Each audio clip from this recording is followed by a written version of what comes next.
யூதா தன் சகோதரன் யோசேப்ப கொண்டு போட்டுடலான்னு எல்லாரும் சொல்லும் போது அவனை கொல்றதுனால என்ன லாபம்னு சொல்லி அவனை 20 வெள்ளிக்காசுக்கு வித்துட்டு தான் அப்பாட்ட போய் யோசேப்ப மிருகம் தான் கொன்றுச்சு அப்படின்னு சொல்லி பொய் சொன்னவர் தான் இந்த யூதா.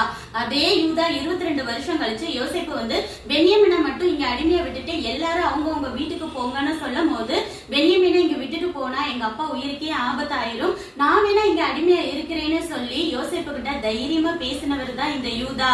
தான் அப்பாவை பத்தி கவலைப்படாம யோசேப்ப அடிமையா வித்தவரு இப்போ தான் அடிமை ஆகுறேன்னு சொல்லி சொல்றாரு. என்ன ஒரு மனமாற்றம் பாத்தீங்களா? இப்படி மனமாறினதுனாலதான் என்னமோ அந்த யூதா கோத்திரத்துல இயேசு கிறிஸ்து வந்து பிறந்தாரு.